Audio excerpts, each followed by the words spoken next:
이 밤에 주시는 하나님의 말씀은 야고보서 1장 1절입니다. 할렐루야. 옆에 분과 한번 인사하시겠습니다. 주님의 이름으로 사랑합니다. 아이들과 함께 온 우리 어머니를 축복합니다. 아이들 데리고 오는 게 얼마나 중요한지 모릅니다, 여러분. 아이들 혼자 그때 텔레비보기엔 두지 말고 같이 애들하고 같이 와서 자도 괜찮습니다. 자더라도 그냥 교회 와서 자는 것이 얼마나 복인지 모릅니다. 감사해요. 다시 한번 인사하시겠습니다. 당신의 기도는 반드시 응답됩니다.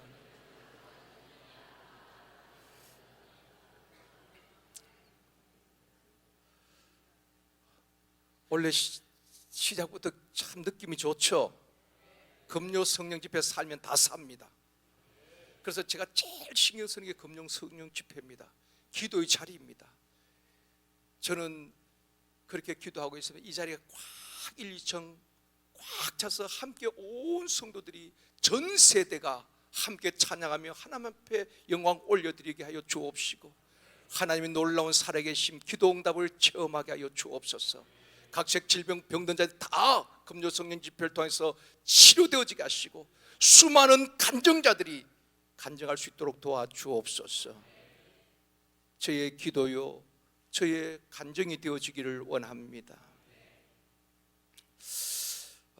야고보서의 저자는 야고보입니다. 야고보.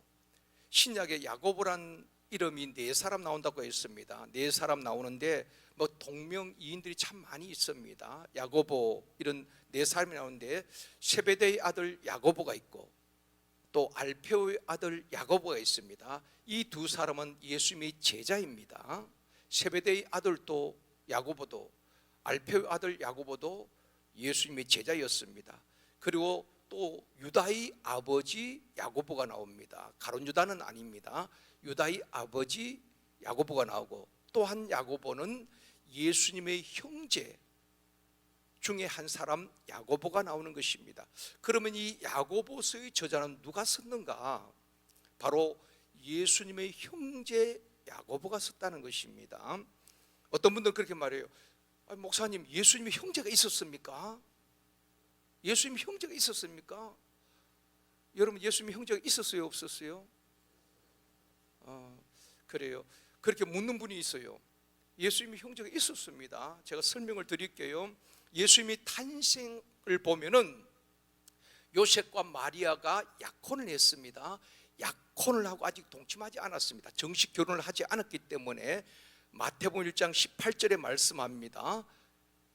같이 읽겠습니다. 예수 그리스도의 나심은 이러하니라. 그의 어머니 마리아가 요셉과 약혼하고 동거하기 전에 성령으로 잉태된 것을 나타났더니, 약혼하고 아직 동침하지 않았거든요. 그런데 성령으로 마리아가 잉태한 것이 나타났다는 것입니다. 왜 성령으로 잉태해야만 했는가? 기독교 교리에 굉장히 중요한 것이 성령 잉태입니다. 그래서 사도신경에서 우리가 늘 고백하잖아요. 사도신경에서 그렇게 고백합니다. 그는 성령으로 잉태하사 누구에게? 동정녀 마리아에게 나시고. 신앙 고백에 이게 굉장히 중요한 것입니다. 동정녀, 성령으로 잉태되었다는 것 말입니다. 왜냐하면 일반 생육법으로 태어난 사람은 모두가 죄인인 것입니다. 시편 51편 5절에 보면 다윗이 이렇게 고백합니다. 같이 읽을게요. 내가 죄악 중에 출생하였으며 어머니가 죄 중에서 나를 잉태하였나이다. 다윗의 고백이거든요. 내가 죄악 중에서 출생했다. 우리 어머니가 죄 중에 나를 잉태했다. 일반 생육법으로 태어난 사람은 누구든지 다 죄인이란 것입니다. 죄인이 죄인을 구원할 수가 없어요. 그래서 죄 없으신 예수님께서 처녀 마리아의 몸을 통하여서 태어나시게 되는 것입니다. 깨끗한 마리아의 몸을 통하여서 성령으로 잉태되시고 죄 없으신 완전하신 하나님으로 이 땅에 태어나신 것입니다. 그래서 성령 잉태가 굉장히 중요한 것입니다. 자, 예수님이 탄생했습니다. 그리고 이제 마리아와 요셉은 결혼했겠죠. 정식 결혼을 하고 이제 부부 생활을 하게 되는 것입니다. 그런 가운데 또 자녀들이 탄생하게 되는 것입니다. 마태복음 13장 55절입니다. 같이 읽겠습니다. 이는 그 목수의 아들이 아니냐, 그 어머니는 마리아, 그 형제들은 야고보, 요셉, 시몬, 유다라 하지 않느냐. 그 목수의 아들, 예수님을 이야기하는 거죠, 그죠? 목수의 아들 예수가 아니냐. 그의 어머니는 마리아고, 그리고 요셉과 마리아가 정식 결혼하고 낳은 형제들이 있단 말입니다. 이름을 밝히죠. 야고보, 요셉, 시몬, 유다, 이런 형제들이 있었다 이 말입니다. 그래서 야고보의 저자는 바로 예수님의 형제 야고보가 기록했다. 예수님의 제자가 아니고 그렇게 말씀하고 있습니다. 그러면 오늘은 야고보가 어떤 사람인가 서로 좀 살펴보고 다음 주부터는 이제 본론에 들어가려고 합니다. 어떤 분은 야고보를 대기만성형 인물이다 그렇게 평가를 했더라고요. 저도 보니까 그 말이 맞다. 대기만성이란 것은 그런 뜻이죠. 늦게 완성을 이룬 사람. 우리 자녀들 가운데 보면은 지금은 공부도 뭐 반에서 요새는 석차가 나온지 모르겠으나 꼴등을 하고 뭐 공부도 안 하고 매일 게임만 하고 도무지 이 아이가 커서 뭐가 될까 걱정하는 부모도 있을 수 있습니다. 근데 대기만성형 아이들은 지금 막 뛰놀고 뭐 그러지만은 때가 되면은 철이 들고 정말 인물이 오늘 이 자리에 있는 친구들 가운데 나올 줄 믿습니다. 한두 명이 아니라 우리 모두가 초등부, 고등부 정말 어디든지 여러분이 있는 그곳에서 하나님께서 귀하게 쓰임받는 영향력 있는 세상을 리더하는 리더가 되어지길 주님의 이름으로 축원합니다. 지금을 보면 안 되는 것입니다. 대기만성형 인물이 있어요. 끝까지 포기하지 마시고 기도하고 저들을 격려하고 인물은 거기서 나오는 것입니다. 야고보가 왜 대기만성형인가 하면은 예수님의 친동생이었잖아요. 그런데 예수를 구주로 안 믿었다는 것입니다. 친동생이지만 예수를 메시아로 믿지 않았어요. 요한복음 7장 5절에 말씀합니다. 같이 읽겠습니다. 이는 그 형제들까지도 예수를 믿었어요, 안 믿었어요? 그 형제들도 예수를 구주로 믿지 않았다는 것입니다. 왜 그럴까요? 생각해 보십시오. 예수님이 공생에 30세가 되어서 공생을 시작하는데 그 전까지 그 집에서 같이 생활했을 것 아니겠습니까? 아버지 일을 도우면서. 그러니까 야고보는 예수님을 형 놀아줘 뭐 이렇게 하지 않았겠냐 말입니다. 예수님에 대한 기록이 12살 때 예루살렘 올라간 기록 외에는 유년 시절 또 청년 시절 기록이 없습니다. 우리가 추측해 볼 때 이 야고보가 형을 따라다니면서 같이 이렇게 놀아달라고 뭐 그렇게 하지 않았겠습니까? 형하고 따르던 그 예수님을 메시아로 받아들이기가 쉽지 않았을 거란 말입니다. 그래서 그 형제들도 예수를 믿지 아니하였더라 그렇게 말씀을 하고 있는 것입니다.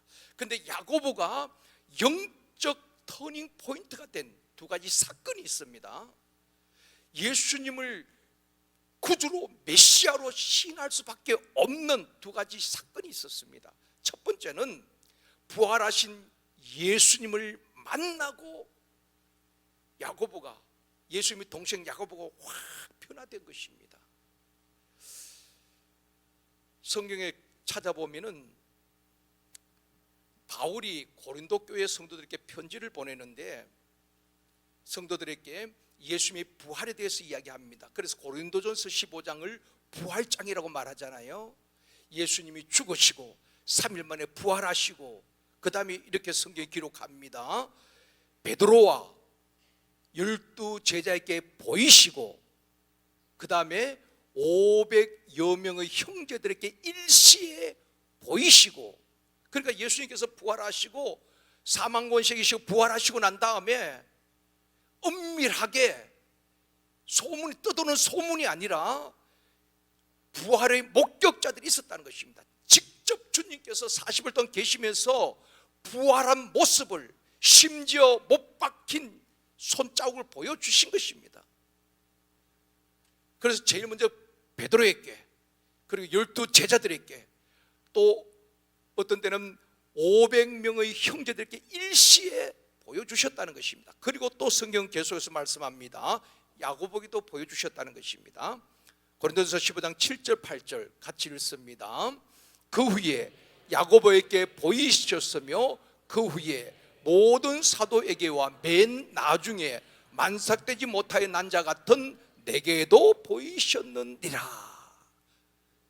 12 제자 야고보가 아니고 예수님이 그 동생 야고보에게도 부활의 주님이 보여주셨고, 그 후에 바울, 만삭되어 되지 못하여 난 자 같은 바울 자신에게도 부활의 주님께서 나타나셨다는 것입니다. 보여주셨다는 것입니다. 부활하신 예수님을 만나고 야고보는 변화되어진 것입니다.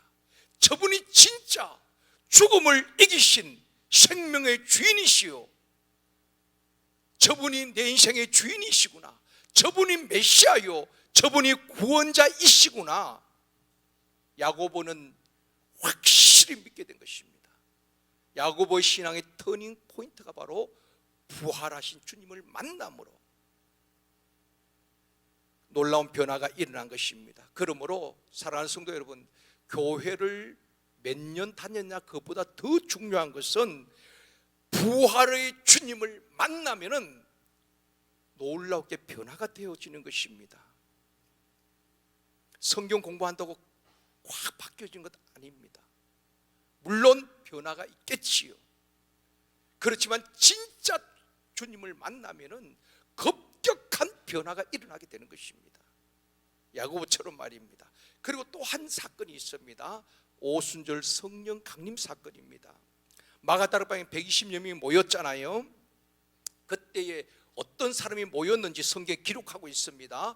예수님의 제자들과 그 다음에 사도행전 1장에 보면은 예수님의 아우들이 함께 모여 기도했다.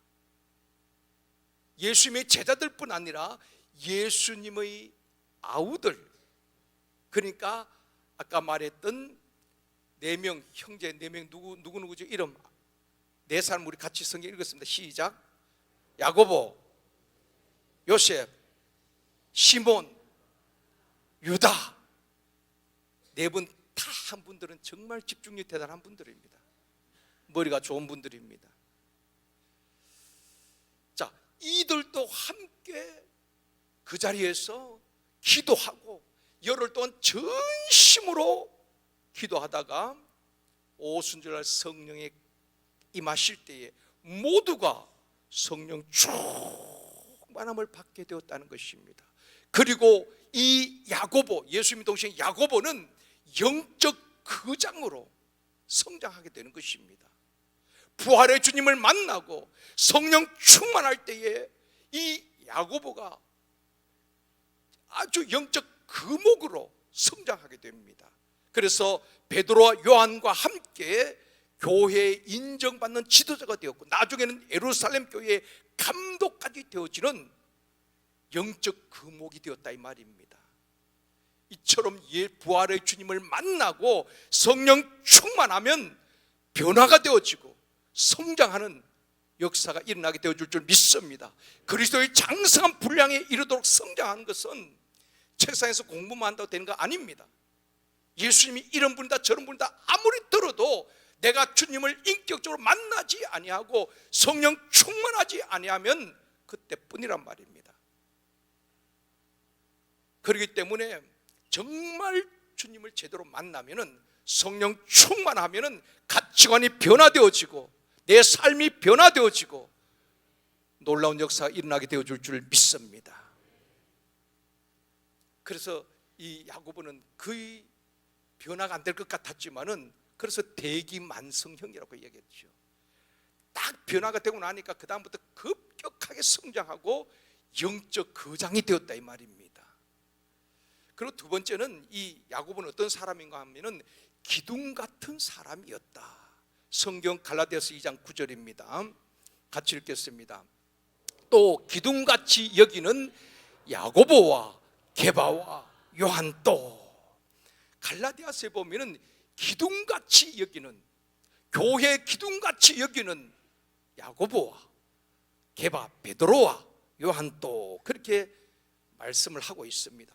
야고보는 초대교회 기둥 같은 지도자였다는 것입니다. 한 예를 들자면은 로마 네로 황제의 박해가 극에 달할 때에 많은 사람들이 지하로 숨어들기도 하고 흩어지기도 했습니다. 끝까지 예루살렘 교회를 지킨 기둥 같은 인물이 바로 야고보였다는 것입니다. 야고보 흔들리지 아니하고 그 로마의 네로 황제의 그 핍박 앞에서도 흔들림 없이 기둥같이 끝까지 예루살렘을 지켜냈던 지도자 야고보. 그래서 갈라디아서 보면 기둥같이 여기는 야고보, 그렇게 소개하고 있는 것입니다. 바람만 불어도 쓰러지고 시험 오면 아멘 할렐루야 다 받아들이고 그런 것이 아니라, 시험이 와도 내 앞에 문제가 있어도 기둥같이 흔들림 없이. 여러분, 집안에 기둥이 자꾸 흔들리면 그 집에 불안해서 어떻게 살겠어요? 지진 또 일어나지 않는데 기둥이 흔들리면, 기둥이 부실하고 기둥이 흔들리면은 집이 무너지거나 아니면 무슨 일이 일어나겠지요. 4세기 역사가 유세비우스는 그 기록에 보면 야고보에 대해서 이런 기록을 하고 있습니다. 저도 이렇게 문을 찾아보다가 야고보 이런 사람이었구나, 큰 은혜가 되었습니다. 좀 소개해 드릴게요. 이 야고보는 정말 기도의 사람이었다고 합니다. 기도의 사람. 우리가 성경에 나타난 것 외에 야고보는 정말 기도를 많이 했는데 늘 성소에 들어가서 자기만을 위해서 기도한 것이 아니라 그 백성들을 위해서, 핍박받는 그 백성들을 위해서, 흩어져 있는 그들을 위해서. 그래서 오늘 또 그 흩어진 사람들에게 편지를 쓰고 있는 것이 야고보서거든요. 야고보서는 늘 무릎을 꿇고 그냥 편하게 기도한 것이 아니라 무릎을 꿇고 기도하는 사람이었다는 것입니다. 그래서 그의 무릎이 마치 낙타 무릎처럼 딱딱하게 되었다는 것입니다. 낙타 무릎. 그래서 야고보의 별명이 낙타 무릎이란 말입니다. 그만큼 무릎이 군살이 붙고 붙어서 딱딱해질 정도로. 여러분, 낙타 무릎 보셨어요? 낙타가 어떻게 일어나는지 보셨어요? 낙타가 항상 무릎을 이렇게 했다가 무릎을 하고 이렇게 일어납니다. 낙타 일어나는 거 보셨어요? 지금 보셨잖아요. 제가 무릎을 꿇으면서까지 시연을 했는데, 다음에 보시면 낙타가 항상 무릎으로 앉아있을 때도 무릎으로 이렇게 딱 앉아 있습니다. 그럼 무릎을 힘주고 낙타 또 일어나는 것입니다. 그 낙타 무릎을 보면 이만큼 군살이 있는 것입니다. 그래서 야고보를 낙타 무릎이라, 그걸로 또 책을 쓴 사람들도 있습니다. 얼마나 기도를 많이 했으면 이 무릎이 딱딱해질 만큼. 우리는 관절염 걸릴까 봐 무릎을 못 꿇잖아요. 안 꿇어도 관절염 걸리는데 얼마나 기도의 무릎을 꿇었기에. 그래서 야고보를 낙타 무릎을 할 만큼 그런 기도의 사람이었다는 것입니다. 그리고 유세비우스 그 문헌에 보면요, 이런 이야기가 나옵니다. 한 번은 교회 지도자들이 야고보에게 거의 정이 아니고 협박하다시피 한 것입니다. 어떤 협박을 했는가 하면은 6월절에 예루살렘에 수많은 사람들이 모이잖아요. 그때 6월절에 예루살렘에 모이는 그 많은 사람들 향하여서 이렇게 천명을 해달라고 부탁을 한 것입니다. 선포를 해달라는 것입니다. 무엇을 말했는가 하면은 백성들 앞에서 예수가 그리스도가 아니라고 선포하라고 그렇게 많은 공예 지도자들이 압력을 가한 것입니다. 예수님이 동생이잖아요. 그러니까 너가 가장 가까이서 예수를 잘 보았을 것이다. 그러니까 6월절에 예루살렘에 많은 사람이 모여 있을 때에 그 많은 청중들 앞에서 너가 나서서 예수는 그리스도가 아니다고 말해라. 압력을 받은 거겠죠. 그때 야고보가 어떻게 했는가 하면 그 많은 모인 무리들을 향해서 이렇게 외친 겁니다.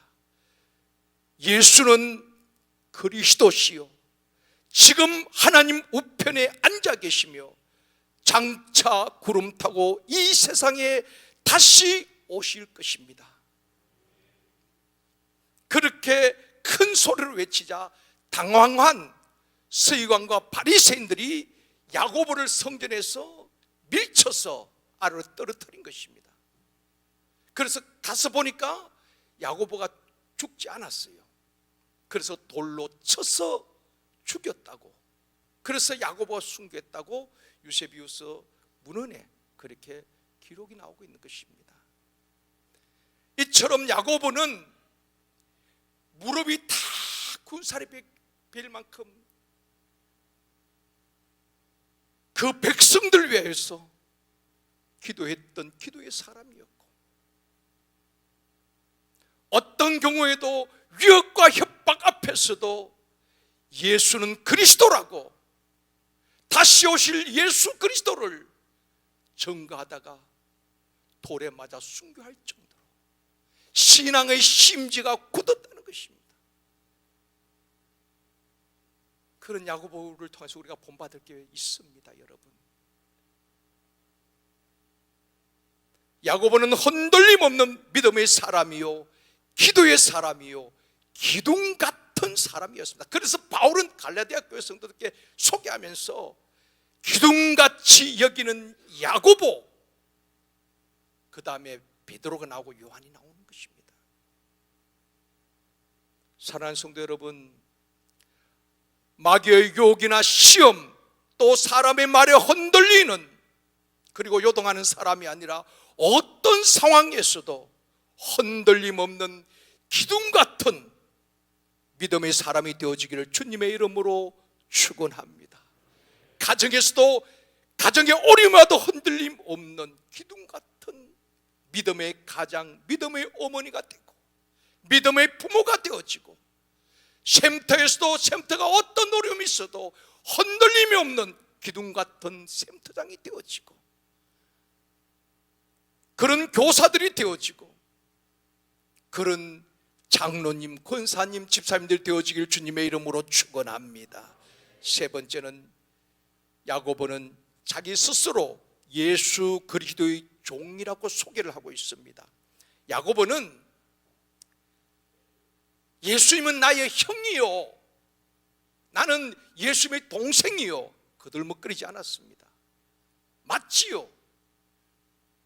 그렇지만은 예수님은 나의 형이고 난 그 동생입니다, 그런 말 하지 않습니다. 나는 그분의 종이요, 그분은 나의 주인이시다. 육신으로 보면 형이잖아요. 근데 야고보는 부활의 주님을 만나고 성령 충만함을 받고 난 다음에 이분은 메시아다, 이분은 내 인생의 주인이다. 육신으로 형이지만은 육신과 이 땅에 오신 하나님이시다. 영적 눈이 열렸다 이 말입니다. 그 눈이 열려져야 되는 것입니다.